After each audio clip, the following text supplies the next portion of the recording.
muraho neza inshuti bakunzi b'umusaraba. Tubanje kubasuhuza mwebwe abadukurikiye, mushobora kuba ari ubwa mbere mubanye natwe, ashobora kuba mwari musanzwe munabana natwe. Uyu ni umwanya wo kwiga ijambo ry'Imana. Tugiye kwiga uyu munsi amagambo Imana ishaka yuko tumenya. Ariko muri iki cyumweru twari tumaze iminsi turi kwiga amagambo aryoshye cyane, aho twareberaga hamwe icyigisho kijyanye n'urukundo, ibintu biranga urukundo. Uyu munsi wa none rero tuje kwiga icyigisho kindi kiryoshye cyane. Ndakurarikira kugira ngo ugikurikire kuva cyatangira kugira gisoje. Imana iraza kubiduheramo umugisha. Uyu munsi rero ni umunsi mwiza. Niyo mpamvu mbere yuko tuza gutangira icyigisho ndaza kubanza kubibwira ngewe mugiye kubana. Amazina nitwa Liberateur Jean Floribert. Nkaba ndi kumwe na mugenzi wanjye tugiye gufatanya, akaba nawe yitwa Nigenetsiyene. akaba ari twebwe tugiye kubana muri iki cyigisho. Ndifuza yuko buri wese amatwi mbega we wese akurikira iki cyigisho, nta kintu gituma arangara. Rero twari tumaze iminsi twiga icyigisho cyitwa ibiranga urukundo. Twagiye tubona ibintu byinshi biranga urukundo, ariko mbere yuko tubanyuriramo mu ncamake y'ukuntu icyigisho cyari kiryoshye nuko cyari kimeze, reka tubanze dusabe Nigena Etienne adusengere. Reka tubanze dusenge Imana. Data wa twese uri mu ijuru, turagushimiye cyane, izina ryawe nirihimbazwe. Amen. Tugushimiye uburyo wabanye natwe mu masaha atambutse, none twongeye kubona muri uyu mwanya udasanzwe wo kwigana ijambo ry'Imana n'abadukurikiye. Turifuza rero ko Mwuka Wera tuyobora, kandi waramusezeranye kumuduha. Reka abane natwe muri uyu mwanya mu izina rya Yesu. Amen. Rero Nigena, hari ibintu byinshi twagiye tubonera muri iki cyigisho, byinshi aho twize ibintu biranga iki? biranga urukundo. Biranga urukundo.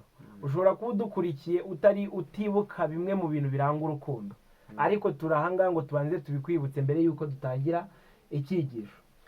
Rero tutarakomeza, Yego. nk'uko wari uri kubivuga ko mu cyigisho twize twabonyemo ibintu byinshi cyane biranga urukundo. Yego. Twagiye rero tubona amasomo agenda ashyigikira icyigisho cyose muri rusange, ariko mbere y'uko dukomeza hari ni isomo icyigisho cyose cyari gishingiyeho, kiboneka mu rwa mbere rw'Abakorino mu gice cya 13 ku murongo wa 13, rivuga ngo ariko none hagumyeho kwizera n'ibyiringiro n'urukundo. Ibyo uko ari bitatu, ariko ikiruta ibindi ni iki? Ni urukundo. Ni urukundo. Pawulo yari ari kugaragariza Abakorino yuko hari ibintu bitatu byagumyeho: kwizera, ibyiringiro hamwe n'iki? N'urukundo. Ariko urukundo rwo rukaba arirwo ruzagumaho iteka ryose, runaruta ibyo byose. Urumva rero nirwo twavuga ko ariyo nkingi y'ibyo bindi bibiri biri ku ruhande. Kwizera n'ibyiringiro, urumva ni ishingiro ry'ibindi byose. Yego. Rero icyigisho muri rusange nk'uko twabonyemo ibintu byinshi, ni nko kubibutsa, ntabwo tugiye kongera kubisubiramo. Yego. Twagiye tubona ku cyigisho kibanza, twabonyemo icy'urukundo, uburyo urukundo ari ingenzi. Yego. Mu rukundo ari ingenzi, twabonye ko impamvu ari ingenzi ni uko uyu munsi urukundo arirwo rwubakiraho ibintu byose. Amen.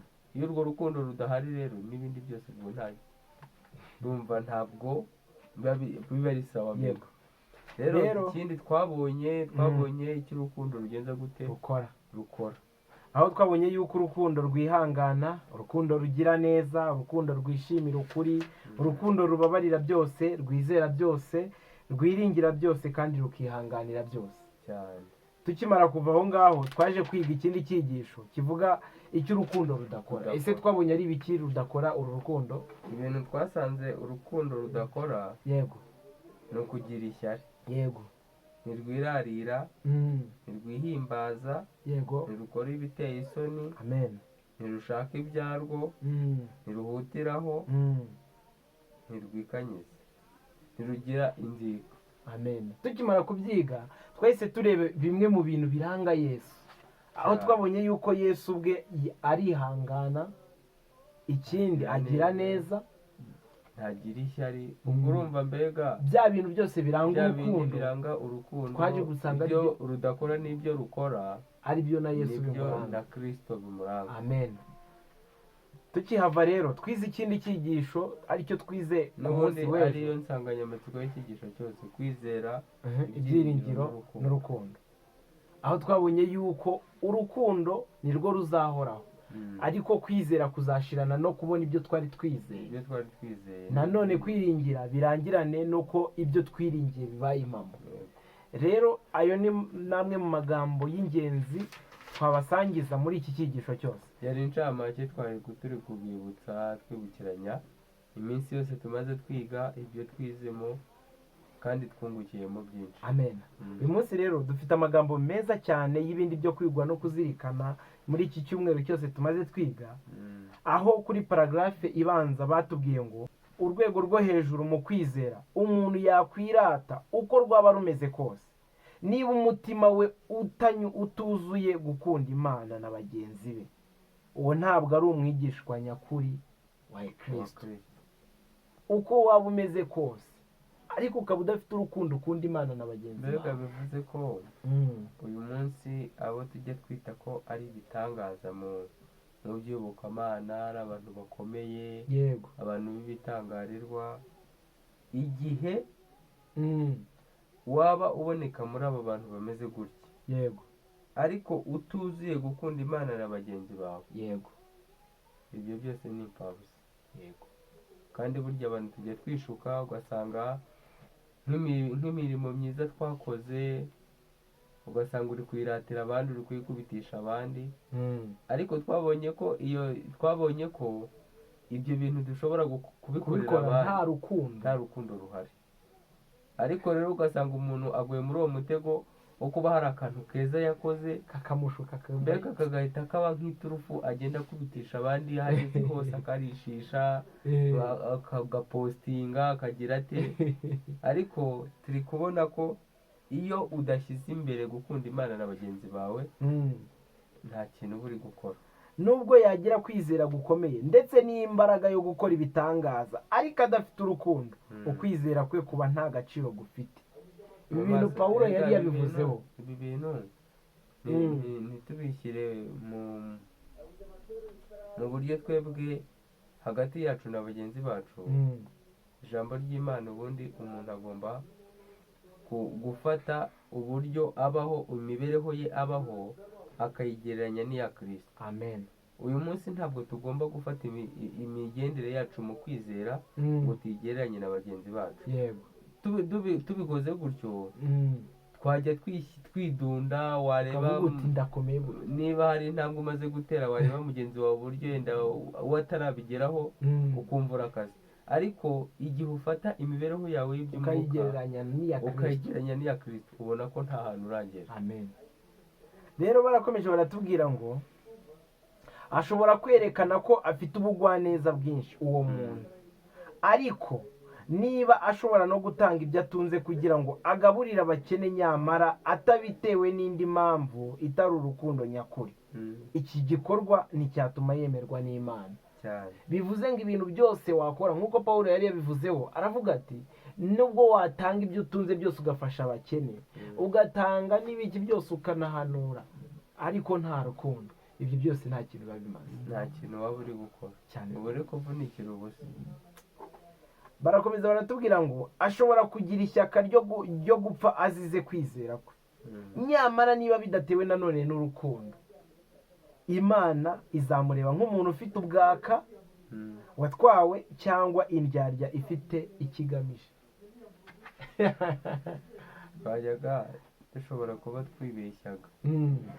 tubonye ko ashobora kuba afite ubwaka cyangwa afite, Imana imufata nk'umuntu ufite ubwaka, nubwo waba ufite ubugiraneza bwinshi ariko nta rukundo, Imana igufata nk'umuntu ufite ubwaka. se buri ubwaka ni wadusobanurira ahubwo ubwaka ni iki? wowe wari ubivuze, ubwaka ni iki? ubwaka nyine, ubwaka mu itorero buza igihe abantu bafashe inyigisho bakazifata mu buryo butari bwo, bakazumvira mu majyejuru nyine. none umuntu udafite urukundo Imana imufashe nk'umwaka. Yego, akaba afite bwa bugira neza, akaba akora ibintu byiza nk'iby'abakristo, ariko muri we atarahindutse, adafite urwo rukundo urwa rundi twiza cyane, biraza kurangira ari ubwaka imbere y'Imana. etse dukomereze n'amagambo badukomerejeho. barakomeje baratubwira ngo dufite ibibwirizwa byinshi, igikenewe cyane kurusha ibindi ni ugukunda abari kurimbuka. rwa rukundo ruturuka mu mbaraga ikungahaye iva ku ntebe y'ubwami y'Imana. Amen. hano bari kutubwira uburyo igikenewe kurusha ibindi ugukunda abarimbuka, ari ugukunda abarimbuka. impamvu batubwiye ko impamvu nyamukuru ari ugukunda abarimbuka, ikintu cyatumye Imana yohereza Yesu mu isi ni iki? kuko yakunze abari mu isi cyane, byatumye itanga umwana wayo w'ikinege kugira ngo abamwizera, kugira ngo umwizera wese atarimbuka. urumva ni aho ngaho icyigisho cy'uyu munsi kiri kwerekera ku buryo Imana yakunze abari mu isi, yego, bigatuma itanga umwana wayo kugira ngo umwizera wese atarimbuka. rero ni nayo mpamvu umuntu wese wasobanukiwe n'ubugiraneza bw'Imana, yego, agomba kugira urukundo nk'urwo Kristo yari afite. Amen. rwo kwitanga ku buryo akunda na bagenzi be nk'uko Kristo nawe yabakundaga. Amen. bigatuma atanga ubugingo bwe. biradusaba rero natwe twamenye Kristo mbere y'abandi kugira icyo dukora. yego twe ntituri bubapfire ngo babone ubugingo, ariko tugomba kugira ibyo dukoresha n'imbaraga zacu, kubagezaho ubutumwa bwiza, kubararika, kubasengera, mbega kugira kwitanga ubwacu kugira ngo nabo bakunde baronke Kristo. Amen. barakomeje rero baratubwira ngo ubukristo nyakuri bukwiza hose urukundo binyuze mu mpagarike yose uko yakabaye. mbega nta na hamwe, mbega ubwo ni uguhera ku mutwe kugeza ku rwara rwo hasi. bukora kuri buri mugabane w'ingenzi, ku bwonko, ku mutima, ibiganza bifasha ibirenge, bushoboza abantu guhagarara bashikamye aho Imana ibasaba guhagarara, kugira ngo badategurira ibirenge byabo inzira zitaringaniye, kuko bitagenze bityo ibirema byayoba inzira. urukundo rugurumana Kristo akunda abari mu nzira yo kurimbuka, n'ubugingo ku bakristo uko bwakabaye. ubwo bivuze ngo urukundo rugurumana Kristo akunda abari mu nzira yo kurimbuka aba ari ubugingo kuri twebwe. impamvu kugira ngo twumve aya magambo neza, impamvu byaba ubugingo kuri twebwe abakristo, biradusaba kujya mu gitabo cy'umuhanuzi Ezekiyeli mu gice cya 3. niho bavugaga uburyo Imana yatumye Ezekiyeli ku bantu b'Imana. Imana imubwira ko agomba kubwira abanyabyaha ibyaha byabo. natabibabwira abo banyabyaha bazarimbuka bazize ibyaha byabo, ariko amaraso yabo azayabaza. Amen. ariko nabibabwira amaraso yabo bazayabazwa, ariko we azaba akijije ubugingo bwe. urumva rero abakristo bagira ubugingo kuko hari uwo murimo Imana yabashinze bawukoze. Amen. ariko barabubura iyo batawukoze. Amen. niyo mpamvu nyine hano bari kutubwira ngo ni ubugingo ku bakristo uko bwagenze gute bwakabaye. hari amagambo rero tugiye gusoresha avuga ngo urukundo ruseseka ruva mu mutima wa Kristo nirwo rwonyine rushobora gukiza. Amen. kandi umuntu urwo rukundo rutemberamo nk'amatembabuzi atembera mu giti cyangwa amaraso mu mubiri, uwo niwe ushobora kugarura umutima wakomerekejwe. Amen. urwo rukundo rutembera rutembera nk'uko amatembabuzi atembera mu giti. urwo rukundo rutemberamo nk'uko amatembabuzi atembera mu giti mu giti. cyangwa amaraso atembera mu mubiri. bivuze ngo ruriya rukundo ruva muri Kristo iyo umuntu arwemereye rukamubamo rumera nk'ariya mazi ukuntu aba atembera mu giti mu misokoro rukagutembamo nawe ahantu hose. rero uru rukundo rwa Kristo turarukeneye cyane kubera yuko abenshi biragaragara ko ntarwo dufite. oya uru rukundo twizeye yego twabonye ko ari ikintu kidasanzwe. yego abenshi dushobora kuba twaratekerezaga ko imirimo myiza twakoze iri buhite igaragaza ko dufite urukundo, ariko twasanze urwo rukundo rutarangwa n'ibyo twakoze. yego ahubwo urwo rukundo nyakuri rurangwa n'uburyo twebwe tubaho, sibyo, n'ikiri imbere mu mutima. yego uyu munsi twebwe urwo twibwiraga ko twaba dufite nibyo dushingiraho dutanga, duha bagenzi bacu tubafasha. ese ukunda mugenzi wawe ushingiye ku ki? hari ibyo umukurikiyeho. urwo rukundo nirwo twibwiraga ko twebwe nyine rwo rukundo, ariko twasanze urukundo nyakuri arirwo turi kubwirwa hano dusabwa kugira, ni rwa rukundo rukunda rudafite ikintu rushingiyeho.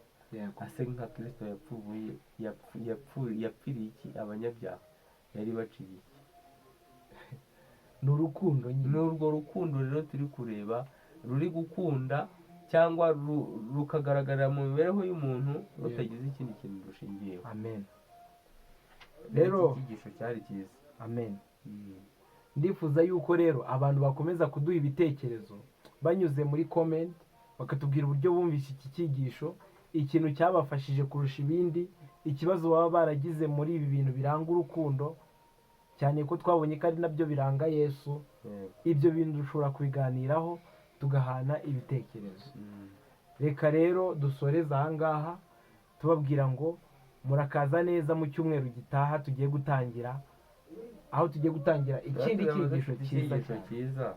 yego twanakibararikira kugira ngo tuzafatanye mu kukiga. ni icyigisho gifite imbaraga ivuga ngo insanganyamatsiko ivuga ngo imbaraga y'umuzuko wa Kristo. amen. tuzabona uburyo umuzuko wa Kristo ufite imbaraga ku buzima bwacu. yego nta bandi iyo mbaraga ibafiteho, ntabwo ari ku biti, si ku nyamaswa, ahubwo ni kuri twe. amen. rero dusaba abadukurikira buri munsi kuzajya badutega amatwi turi kwiga mu gitondo. buri gihe icyigisho kiba kigiyeho saa 10. amen. rero tubasaba kugira ngo bajye bakora subscribe, share, like n'ibindi kugira ngo ijambo ry'Imana rirusheho kwaguka muri twebwe. amen. rero reka dusoze dusenga nk'uko twatangiye dusenga, tunabashimira mwebwe mwakomeje kubana natwe. Imana ibaho umugisha. amen. reka twubashye Imana dusenge. Uwiteka turagushimiye, turaguhimbaje, icyubahiro n'ikibi cyawe. amen. wabanye natwe muri ibi byigisho by'iki cyumweru, tubisoje amahoro, kandi umugambi wabyo we wavuze yuko nta jambo ryawe rizamanuka ngo ritahe amaramasa.